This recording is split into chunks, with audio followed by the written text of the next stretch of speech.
নবদ্বীপের চাঁদ আমার গৌর চাঁদ। আচ্ছা মা, সমগ্র পৃথিবীতে চাঁদ কয়টা গো মা?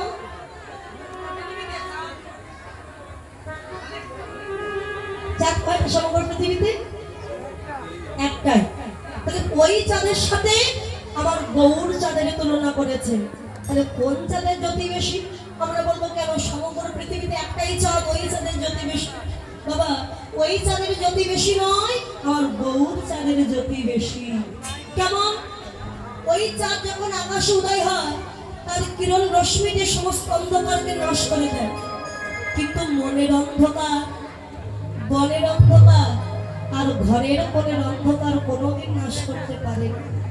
কিন্তু গৌরাঙ্গ চাঁদ কোন ভাগ্যবান ভাগ্যবতী এই হৃদয় রূপ আকাশে যদি উদয় হয়, শুধু বাহিরের অন্ধকার নয় মা, হৃদয় মন্দিরের অন্ধকারও দূরীভূত করে দিয়ে ভিতর এবং বাহির আলোকিত করে দেয়। ওই চাঁদের ক্ষয় আছে, বৃদ্ধি আছে, পক্ষপক্ষী আছে, কিন্তু গৌর চাঁদের কোনো ক্ষয় না। ওই চাঁদের কলঙ্ক আছে, নিজের গুরু পত্নী তারা দেবীকে হরণ করেছিলেন বলে চাঁদের কলঙ্ক আছে, কিন্তু গৌর চাঁদের কোনো কলঙ্ক না।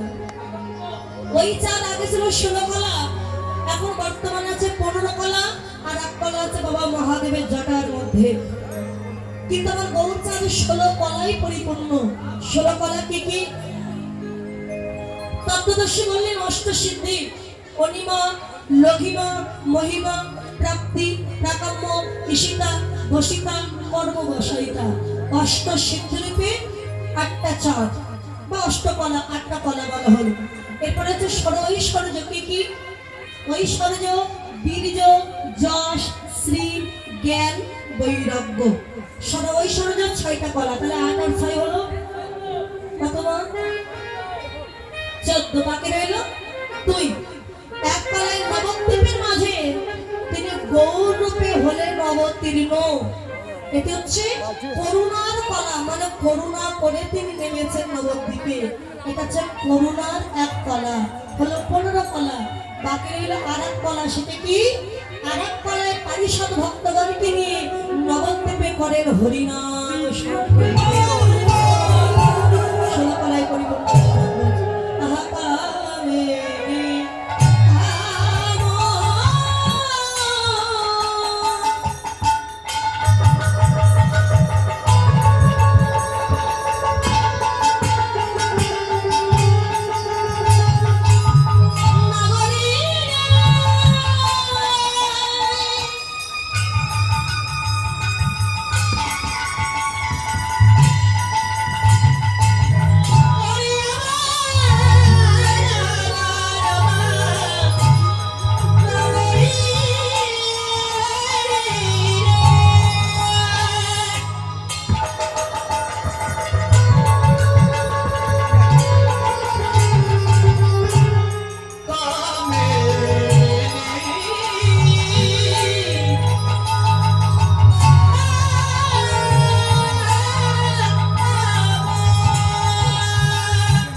মহাপ্রভু আজকে রাধা প্রেমে বিভোর হয়ে মাথায় ঘোমটা দিয়ে বললেন আমি হলাম সেই বৃন্দাবনের রাধা। মাথায় ঘোমটা দিয়ে বললেন আমি হলাম সেই বৃন্দাবনের রাধা।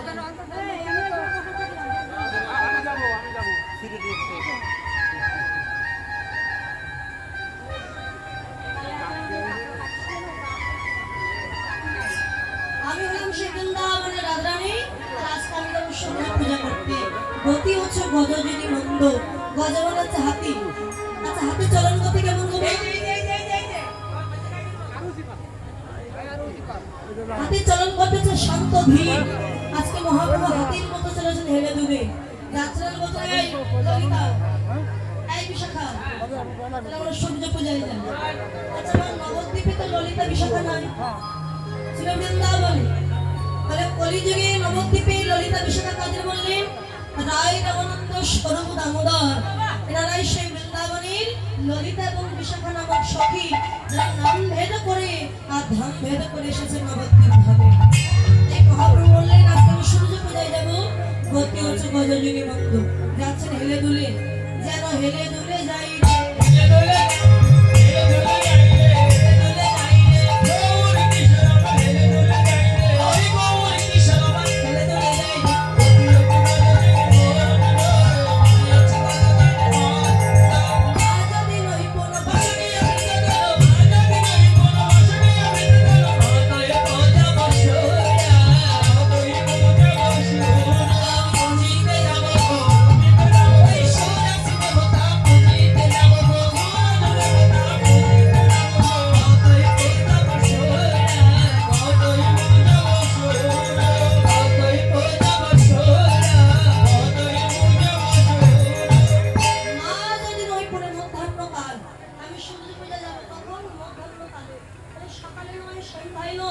এই দুপুর বেলায় কেন মহাপ্রভু যাবেন? শিশুকালে কৃষ্ণ ভজে কৃষ্ণ পাইবার আসে, যৌবনে ভজে আসে কিনা আসে, আর বৃদ্ধকালে ভজে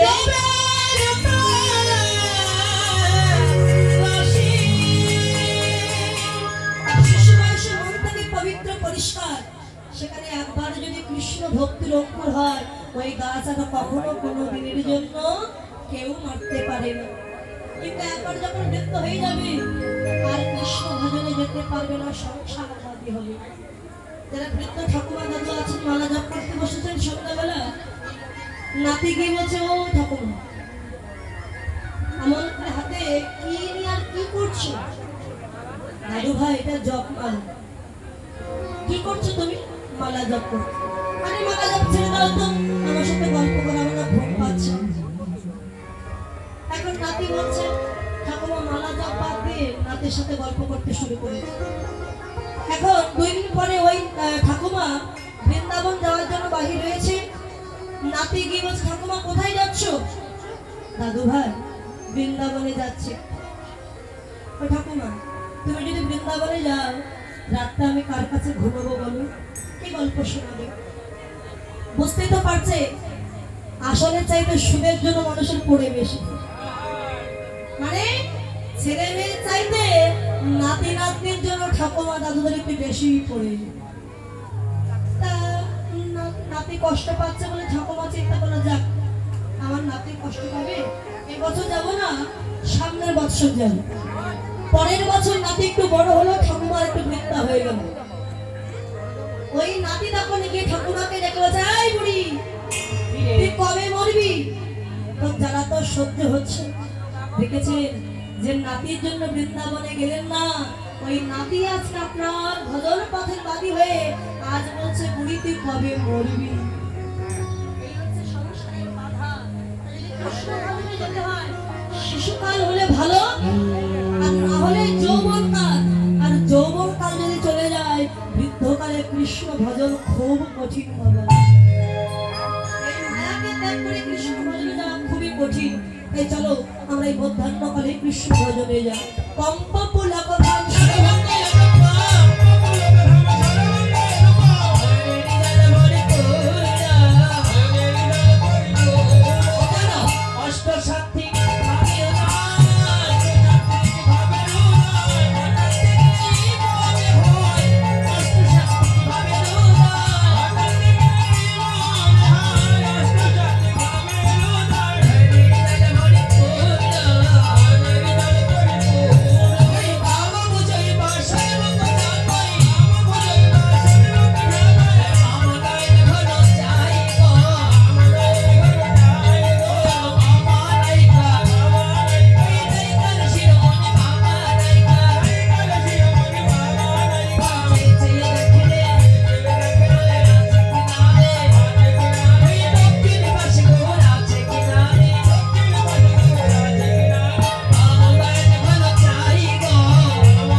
সাবানে কাজ হয় না, যা গরম সাথে সাথে সাথে করে হবে।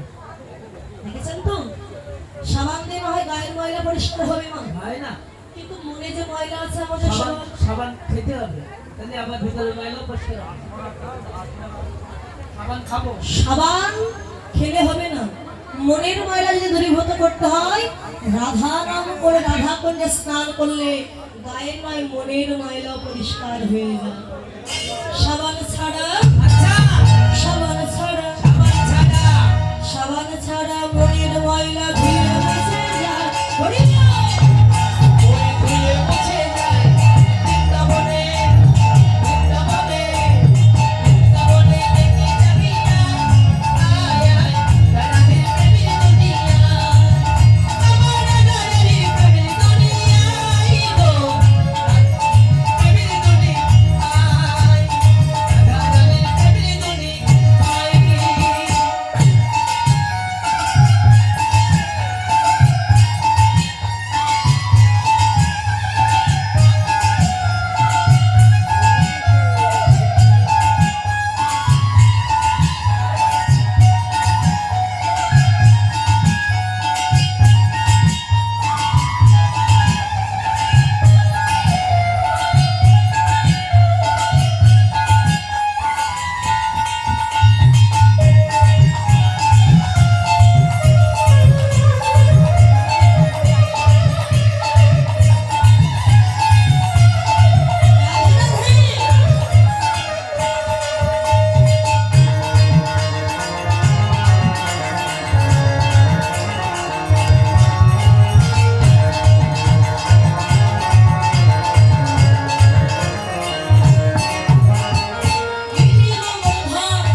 রাধে বলে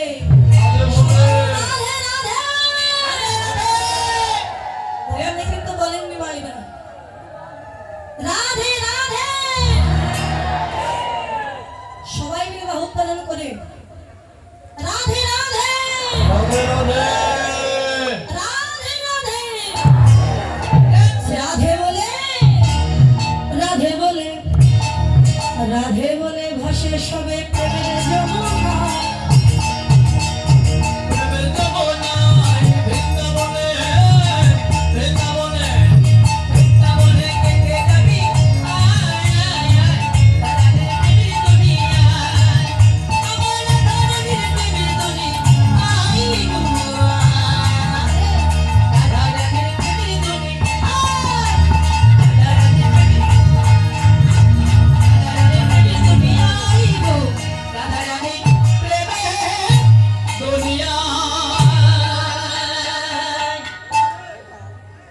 বলি রাধা রানী কি, বৃন্দাবন বিলাসিনী কি, রায় ধনী কি, বৃন্দাবন ধাম কি, ভক্ত মণ্ডলী কি, শ্যাম সুন্দর কি, কমিটি বৃন্দ কি, আপন আপন গুরু গোসাই কি, যে রাধে রাধে।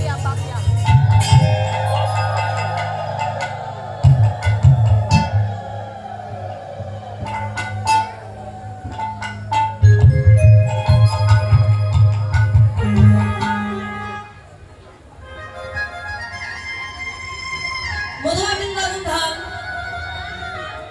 শ্রীমতী রাধা ঠাকুরানী জ্যোতিরার মন্দিরে বসে আপন প্রাণকান্তের কথা চিন্তা করছে।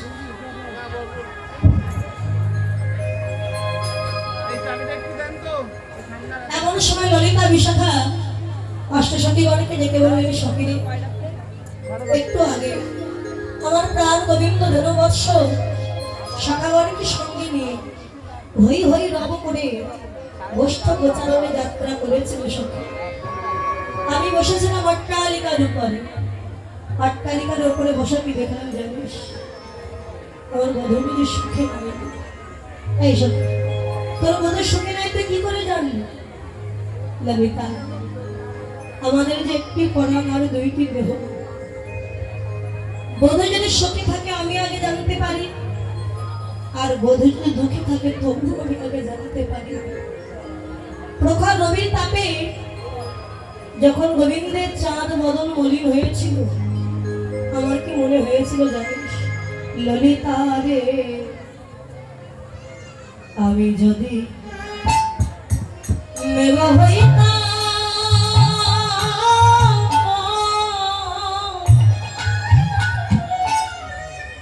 সখী রে,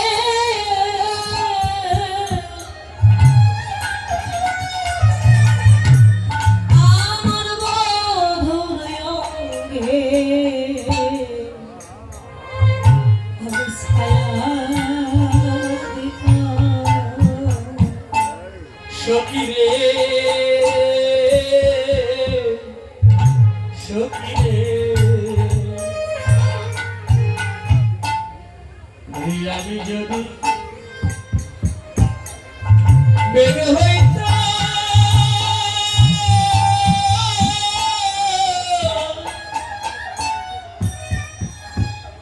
আমার বধূর অঙ্গে আমি ছায়া দিতাম। ওরে যত বধূ অঙ্গ জুড়ায়া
ললিতা,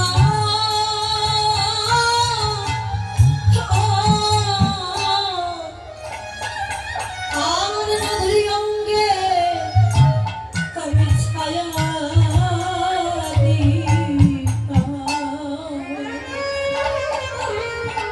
আমি যদি মেঘ হইতাম,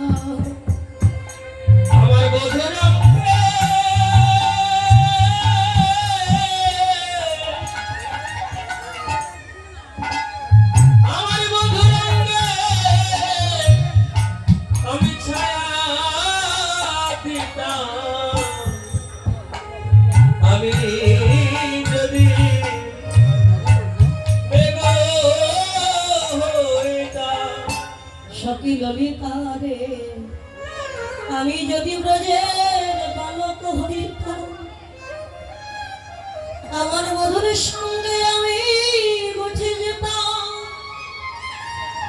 পরাণ বধূ যেত নাচিয়া নাচিয়া,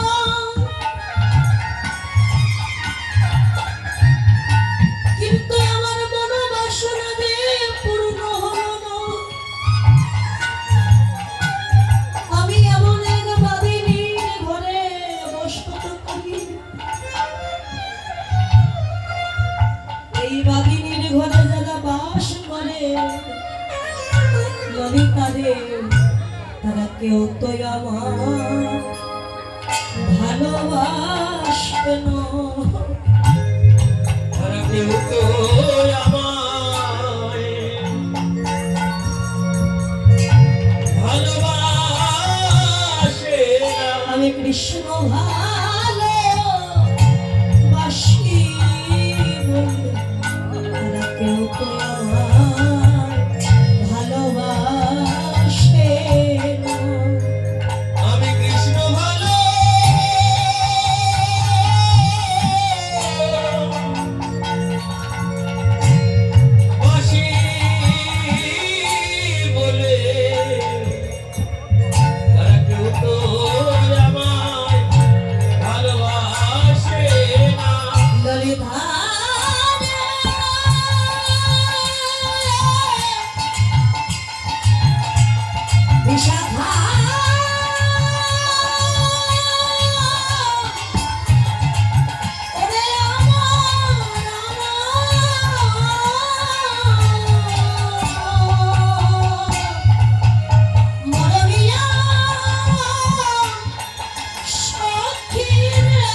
স্পর্শত করি, যে ঘরে থেকে নীল গগন পারে চাইতে মানা, কালো কোকিলের ডাক শ্রবণ করিতে মানা, যমুনায় জল আনতে যেতে মানা, কৃষ্ণ নাম গাইতে মানা, শ্রবণ করিতেও মানা, নীল বস্ত্র পরিধান করিতে মানা। যখন আমি যমুনায় জল আনতে যাই, আমার ননদিনী পাছু পাছু গিয়ে বলে, বউ ওই কালাকে বুঝি ভুলতে পারোনি? হ্যাঁ, এবার যমুনায় এসেছো কালাকে দেখবার ছলনায়, তাই না? যদি নীল গগন মানে অপলক নেত্রে তাকিয়ে থাকি, আমার শাশুড়ি গিয়ে কত অপমান আমায় দিবে। ললিতা, শুধু শাশুড়ি ননদই নয়, এই বৃন্দাবনের পথ দিয়ে যখন আমি যাই, আমাকে দেখে সবাই এমন করে আঙুল তুলে বলে, ওই দেখ কৃষ্ণ কলঙ্কিনী যাচ্ছে, দেখ দেখ। ললিতা, আমায় কৃষ্ণ কলঙ্কিনী বলে তাতে দুঃখ না, কেন জানিস? আমি কলঙ্কিনী হয়েছি ঠিক, কিন্তু অন্য কলঙ্কিনী নয়, আমি যে কৃষ্ণ প্রেমের কলঙ্কিনী। আর যখন ওরা আমায় কলঙ্কিনী বলে ডাকে, আমার দুঃখ হয় না, মনে আরো বেশি আনন্দ হয়। কেন রাধে, তোকে কলঙ্কিনী বলে আনন্দ হয় কেন? কেন হয় জানিস? ওরা তো শুধু কলঙ্কিনী বলে না, কলঙ্কিনী বলবার আগে বলে কৃষ্ণ কলঙ্কিনী। সখী, যে বাদিনীগণ কোনদিন বদনে কৃষ্ণ বলেনি, তারা আমায় কলঙ্কিনী বলতে গিয়েও তো কৃষ্ণ নাম বদনে বলেছে। একবার নয়, দুইবার নয়, হাজার বার, লক্ষ বার ওরাই আমায় কলঙ্কিনী বলে। বলু আর কৃষ্ণ কলঙ্কিনী বলিতে বলিতে যখন কৃষ্ণ নামের কৃপা হয়ে যাবে, ওরাও আমার মতো একদিন পথে পথে হা কৃষ্ণ বলে তারা কেঁদে বেড়াবে। তারা হা কৃষ্ণ কৃষ্ণ বলে কেঁদে বেড়াবে। হা কৃষ্ণ তো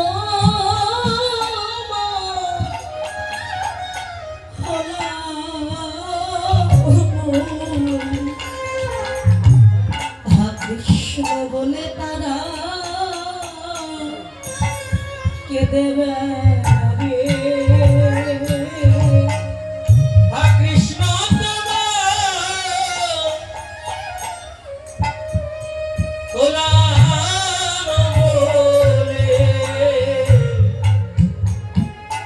কৃষ্ণ কৃষ্ণ বলে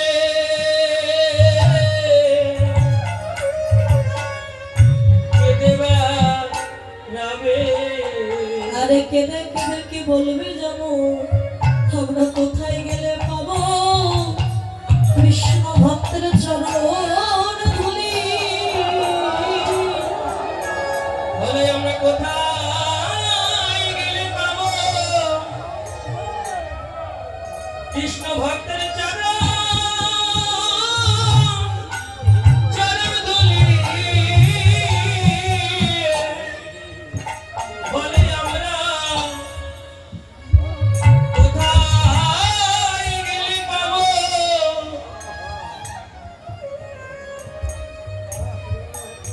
কৃষ্ণ ভক্তের চরণ ধুলি? সে যে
আরেকজনকে বলে দ্বিগুণ বাড়িয়ে দেয় সখী। হঠাৎ দেখছেন যাবতীর পথ দিয়ে তার মরমিয়া সখী তুলসী গাছ। ওই তো তুলসী, ওই তুলসী বুঝবে আমার মনের ব্যথা। তুলসীকে দেখতে পেয়ে ডাক দিয়েছে, তুলসী তুলসী, ও তুলসী, একবার কাছে আই না শোন। তুলসী যেই না কাছে এসেছে, তুলসীর কণ্ঠ জড়িয়ে ধরে রাধাকে আক্ষেপ করে বলিস, তুলসী তুই তো আমার মরমের মরমিয়া সখী, তুই ছাড়া আমার ব্যথা কেউ বুঝবি না। ওরে রাধিকা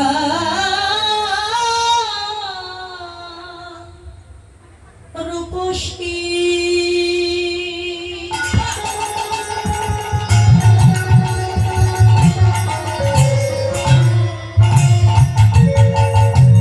শিবালয়া তুলসী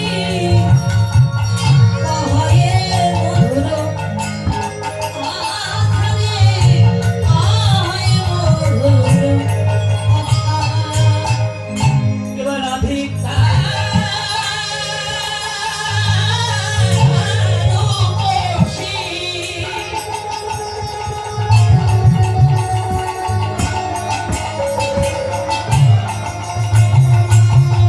লইয়া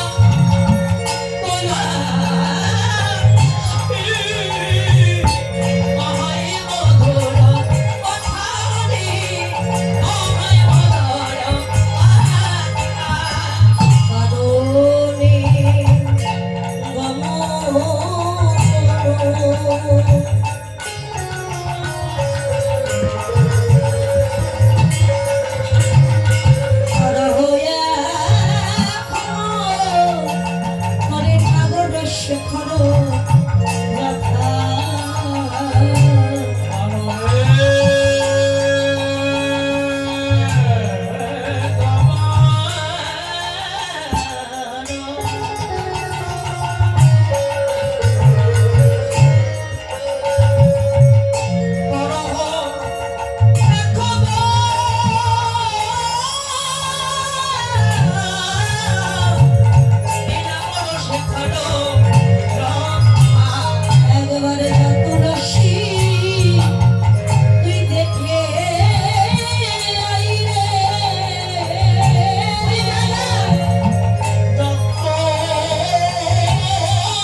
ওই যে বিন্দুরূপী কৃষ্ণধন, সেই কৃষ্ণধনকে একবার তুলসী নারায়ণের পরে থাকতো একটা চক্র যার নাম সুদর্শন চক্র। আর ভগবান প্রতি প্রত্যেকের দেহটা, এই মানব দেহটা 6টি চক্র দিয়ে গঠন করে দিয়েছে। এই 6টি চক্র দেহের মধ্যে আছে। যদি কৃষ্ণধনকে শিরে তুলতে চাও, আগে নিচ থেকে ওঠো।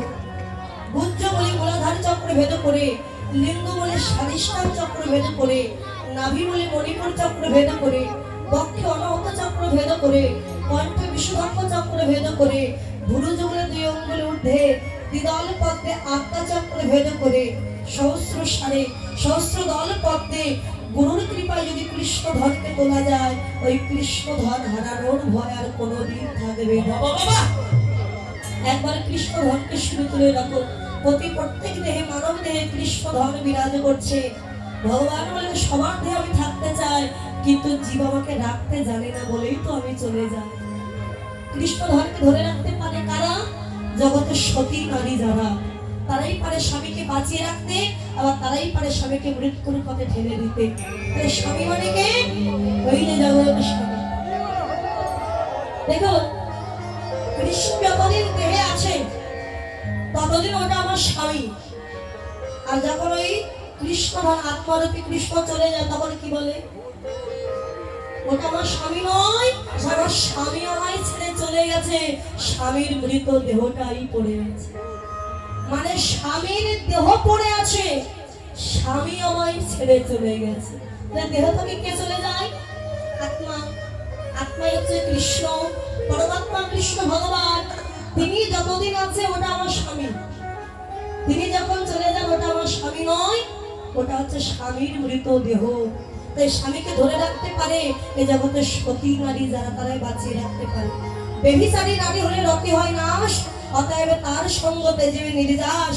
উপযুক্ত গুণবতী নারী হওয়া চাই, সাধনায় প্রবৃত্ত আগে গিয়া ভাই। মহেশ্বর তুল্য চাই পুরুষ অধিকারী, পার্বতী সমরূপে চাই নারী। নইলে সাধন সিদ্ধ নহে কদাচন, আসামের নিকটে সবে জানিবে কারণ। ঈশ্বরের ঈশ্বর তত্ত্ব বিন্দু ধারণে হয়, তাহার প্রমাণ আছে শিব সংহিতায়। এই যে যত বিন্দুর জন্য এত সমস্যা, এই বিন্দুর জন্যই এত সমস্যা, এত ঝামেলা বাবা। যেমন 16 নং 32 অক্ষর, বিন্দুটা কত মাহাত্ম দেখুন। 16 নং 32 অক্ষর আপনি লেখেন হরে কৃষ্ণ, হ রয়েকার হরে, হরে কৃষ্ণ হরে কৃষ্ণ। এই যে 16 নং নাম, এই যে 32 অক্ষরের নাম হ রয়েকার, মানে বয়ের নিচে একটা বিন্দু দিলেই তবে হবে র। নইলে বিন্দু না দিলে কি হবে? প। বিন্দু যদি থাকে তবে হয় হরে, আর বিন্দু যদি না থাকে তবে কি হবে? হবে কৃষ্ণ, হবে কৃষ্ণ, কৃষ্ণ কৃষ্ণ হবে হবে, হবে বাম, হবে বাম, বাম বাম হবে হবে। অর্থাৎ বলে হবে কৃষ্ণ, কৃষ্ণ আপনার হবে কতদিন? যতদিন আপনার কাছে বিন্দু থাকবে। আর যখন বিন্দু থাকবে না, হবে বাম। বাম মানে বিরোধী, শত্রু। যখন আপনার কাছে কৃষ্ণ বিন্দু থাকবে না, তখন এই কৃষ্ণ আপনার বিরোধী হয়ে আপনার পরিত্যাগ করে হরিবোল হয়ে যাবে।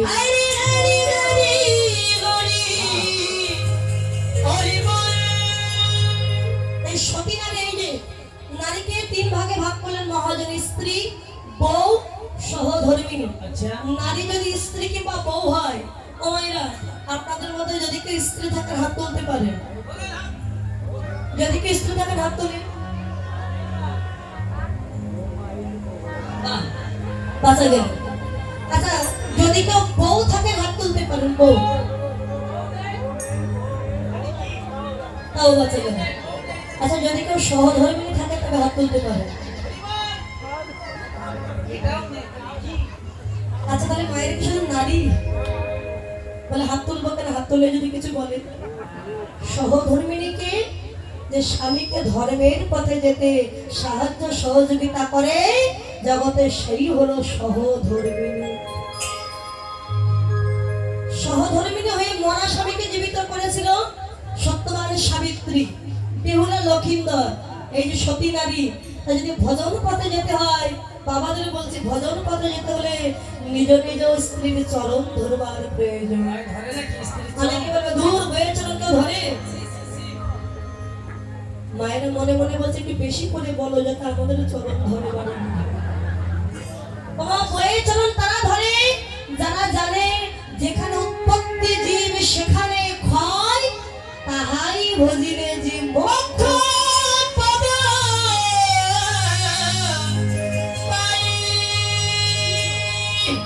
আপনারা বলবেন পুরুষ মানুষ জীবন স্ত্রী চরণ ধরে, তার প্রমাণ রামকৃষ্ণ পরমহংসদেব মা শারদা দেবীর চরণ ধরেছিলেন।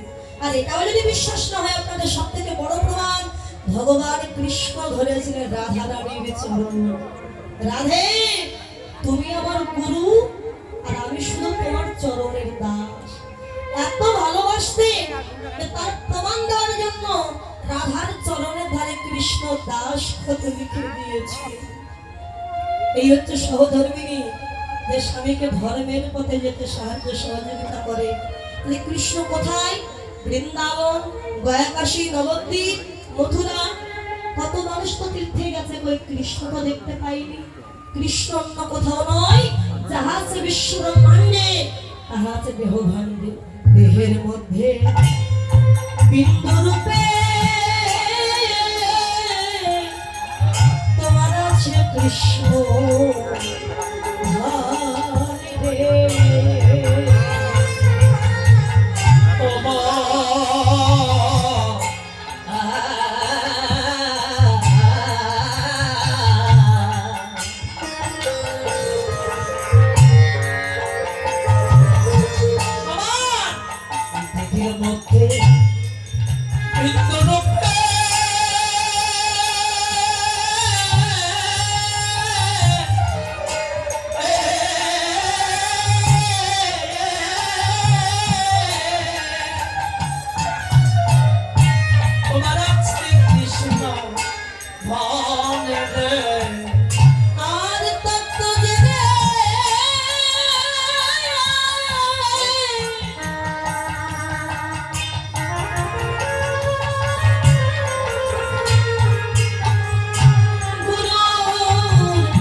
রাজ্য ছেড়ে যদি কখনো রাজা চলে যায়, প্রজারা দুর্বল হয়ে যায়, চলতে পারে না।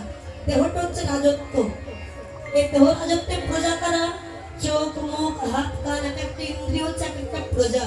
আর রাজাকে, রাজার স্থান যেমন সবার উপরে, এই দেহ রাজত্বে রাজার স্থান সবার উপরে। 60 ফোঁটা রক্ত ভিয়ান করলে 1 ফোঁটা শক্তিবিন্দু। শক্তিবিন্দু হচ্ছে কৃষ্ণধর, আর এই কৃষ্ণধর হচ্ছে রাজা, যিনি সবার উপরে সিংহাসনে বসে আছে। এই রাজা যদি রাজ্য ছেড়ে চলে যায়, তবে দেহরাজের অবস্থা কি হবে জানি? চোখে ভালো দেখতে পাবেন না, কানে ভালো শুনতে পাবেন না, হাত চলবে না, পা চলবে না। আস্তে আস্তে 40 বছর বয়সে মনে হবে 80 বছর বয়স হয়ে গেছে। কৃষ্ণ ধন যদি না থাকে, দেহ তো অচল হবেই। বাবা, একটা বৃক্ষ, গাছের একটা ডাল ভাঙবেন, গাছ মরবে না, একটা পাতা ছিঁড়বেন, তাও গাছ মরবে না। কিন্তু নিচ থেকে যদি আপনি মূল শিকড় আপনি কর্তন করে দেন, বৃক্ষটা একেবারে মরবে না, আস্তে আস্তে শুকিয়ে যাবে। ঠিক তেমনি দেহটা বৃক্ষ, এই দেহ বৃক্ষে মানুষের একটা হাত না থাকলেও মানুষ বেঁচে থাকে, একটা চোখ না থাকলেও মানুষ বাঁচে, একটা চরণ না থাকলে মানুষ বাঁচে। কিন্তু কৃষ্ণ ধন যদি চলে যায়, রাজা যদি চলে যায়, এই দেহের অবস্থা কি হবে? তখন লাঠি ভর দিয়ে চলতে হবে। বলো হরি দিব এই কৃষ্ণ ধন অন্য কোথাও নয়, এই দেহ বৃন্দাবনের মাঝে ভগবান আজও লীলা করছে। জল বিনা বসলে কাইসে দিয়ায়, জল ছাড়া যেমন মাছ বাঁচতে পারে না, ভগবান কখনো ভক্ত ছাড়া থাকতে পারেন না। যেমন কুরুক্ষেত্রে যুদ্ধ হয়েছিল অতীতে, আজও কুরুক্ষেত্রে যুদ্ধ হচ্ছে। কোথায়? কুরুক্ষেত্রের মাঠে। ওই কুরুক্ষেত্রের মাঠে নয়, এই কুরুক্ষেত্রের মাঠে যুদ্ধ হচ্ছে। যুদ্ধ করছে কারা? পাণ্ডব আর কুরুপক্ষ। এই যুদ্ধে, এই দেহক্ষেত্রে এরা কই? বলে স্বামী আর স্ত্রী। এই স্বামী স্ত্রীর যুদ্ধে কত শত লক্ষ লক্ষ সৈন্য নিধন হচ্ছে, আমরা নিজেরাই বলতে পারি। হরি বল, হরি বল। জীব হত্যা মহাপাপ। তাই সৈন্য নিধন যদি না করতে চাও, সকাল সকাল তত্ত্বদর্শী গুরুদেবের চরণ আশ্রয় করে নাও। হরি হরি হরি হরি হরি বল, হরি বল। তাই সখী, যদি পারো কৃষ্ণ ধনকে শিরে তুলে রাখো, এই মস্তক থেকে নামিয়ে দিও না। তুলসী, এই তুলসীরে, তুলসীরে কৃষ্ণ ধনকে তুলসীরে, আবার তুলসীরে। ও সখী, একবার গিয়ে দেখে আয় আমার বধূ কেমন আছে। তুলসী যারা কৃষ্ণ ভজন করে তারা কিন্তু বড়ই চতুর হয়। দেখা যাবে এই মধ্যাহ্নকালে এত কষ্ট করে তোর বধূর কাছে আমি যাব, তুই পাবি তোর প্রাণ বধূ, আমি কি পাবো বল? আমাকে কিন্তু কিছু না দিলে আমি যাব। সখী, আমার তো দেওয়ার মতো কিছু না। বধূর সাথে যদি আমাকে তুই মিলিয়ে দিতে পারিস, আমি কথা দিচ্ছি যতদিন বেঁচে রব, চরণের দাসী হয়ে তোর চরণ সেবা করব। না সখী, তুই আমার দাসী হবি, একটু ভালো দেখায়। তাহলে এই দেখ, আমার গলায় একটা বহুমূল্য গজমতি হার আছে। এই গজমতি হার না হলে তোকে দিয়ে দেব।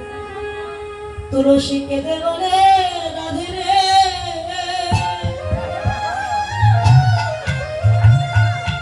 আমি তোর গজমতি হার চাই না।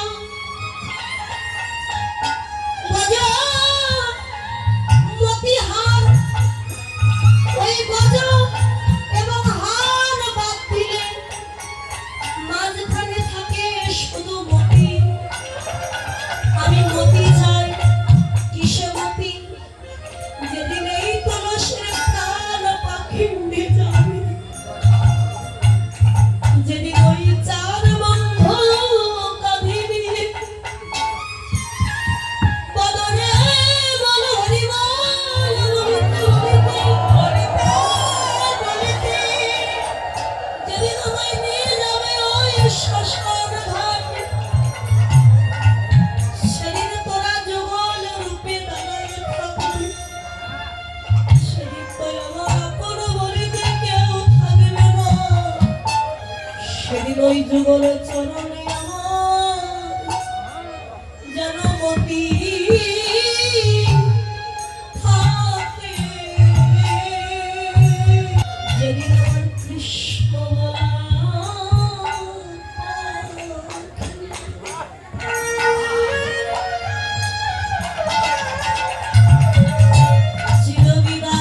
চরণে যেন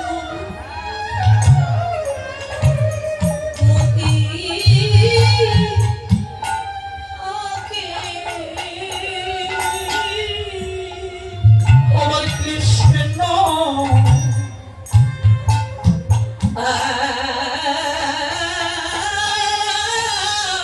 পালা পাখি হরি বল। যেদিন ছিল বিদায়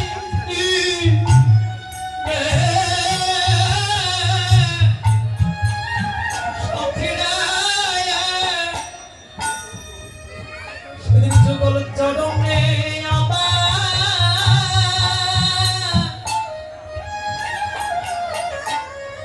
আমার মতি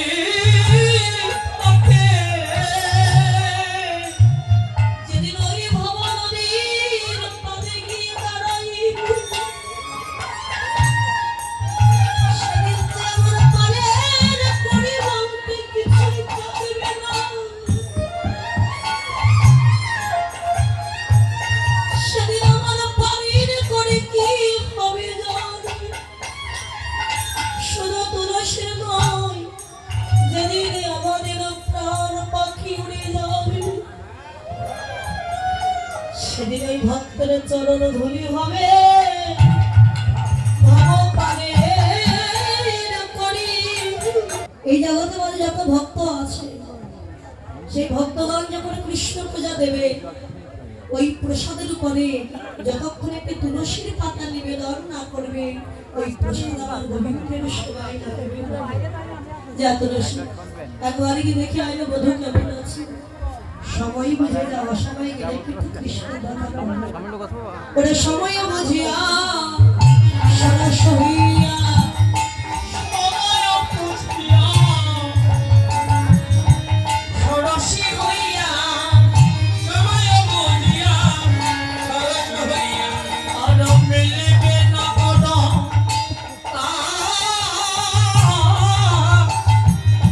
সময় বুঝিয়া সরসী হইয়া মিলিবে না কোনো ওই চতুর বিকটে কবি কপটে চতুর বিকটে কবি কপটে কবি আপন মা কবি আপন মা চতুর বিকটে কবি কপটে রাখিবি আপন মান রে রাখিবি আপন মান যেন মান থাকে, বালক ওরে নারী সমাজের যেন মান থাকে। এই নারী সমাজের যেন মান থাকে। সে কইও নারী আর আমিও নারী, যেন নারী সমাজে মান থাকে। ওরে তুইও নারী, আমিও নারী, এই নারী সমাজের যেন মান থাকে। রাখবি আপন মানুষে, রাখবি আপন মান। একজন ভক্তিমতী মা, তিনি 200 টাকা দান করেছেন, অনেকেই দক্ষিণা দান করেছেন, কিন্তু আগে কথা বলবি, কথা নিবি কিন্তু কথা দিবি না। তো যাচ্ছিস খালি হাতে যাস না, এই নে ফুলের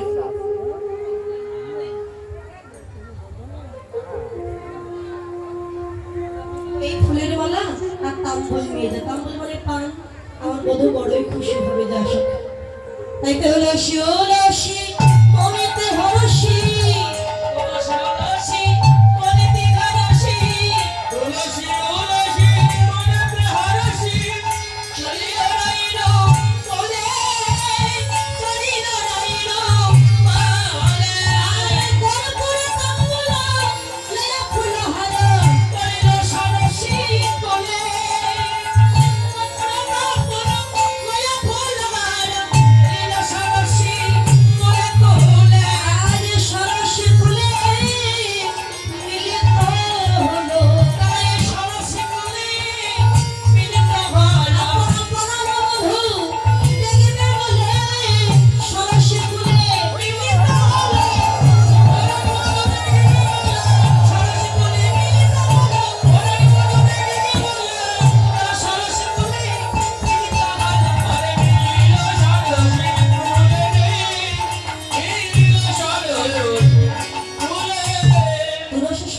বলে গিয়ে দেখছে বাবা ওই যে গোবিন্দ ধুলায় পড়ে গড়াগড়ি দিচ্ছে।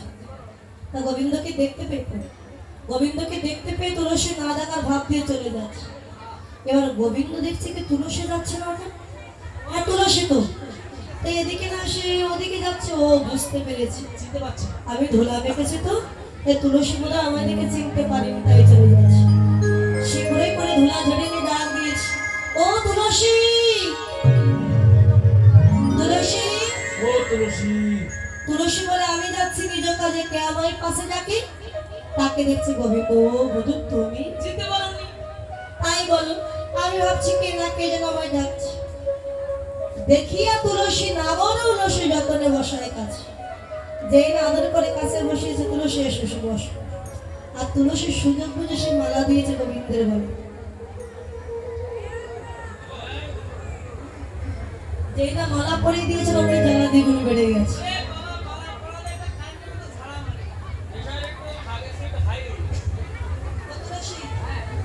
মানে মালা পরে রাধার কথা গেছে মনে পড়ে, তো বলবে কি করে, তাই বলছে তুলসী তুমি ভালো আছো? আমি মানে আমি তো ভালো আছি, আপনি কেমন আছেন? আপনি তুমি? আচ্ছা ঠিক আছে আমিও ভালো আছি। তো বলো না সে কেমন, তো বলো না সে কেমন আছে? সে মানে কারো কি নাম হয় একটু ইশারা দিয়ে বলতে হবে, সে মানে কি? ওই ফুলের মালা যে পাঠিয়েছে তোমাকে দেশে। ও সিতাম পাঠিয়েছে। আরে শ্রীরাম নয়, বিনা শুকর মালা বৃন্দাবনে একজনই গাঁথতে পারে। কার কথা বলছো? সে হচ্ছে আমার শ্রীমতী রাধা ঠাকুর রানী। বলো না মা রায়ধনী কেমন আছে? এই মালা পাঠিয়েছে চন্দ্রমণি। আরে চাতুরালি করো না তুমি, আমি তো জানি মালা কে পাঠিয়েছে। এ ধনী চাতুরি না করো চাতুরি, চন্দ্রমণি না করো চাতুরি, এ ধনী চাতুরি না করো চাতুরি, চন্দ্রমণি না করো চাতুরি, আমার শপথ করে আমার শপথ করে ওই রাধার কুশল কইয়া সকল কুশল কইয়া সকল শীতল করবে করে, কইয়া সকল শীতল করবে করে গো, শীতল করবে। দেবী নদিনে কি রস রজনী অন্তরে খেলায় মরে, ওই শুক্ল স্বপ্ন দেখিয়া সজনী করে করে। বলো না আমার রাজধানী কেমন আছে? তোমরা সে কোনো উত্তর দিচ্ছি না। পদকর্তা বলছে আমি তোমায় বলে শোনো। সময় জানি আশা করি আশা সমধুর করি বলে সেটা কোনোদিন আসবে এখন ঠাকুর সরস্বী ফুলে তুমি ফুলে বসে জলে ভাসো, ফুলে বসে জলে ভাসো, হারালে নাই হারাবে ফুলে বসে জলে ভাসো।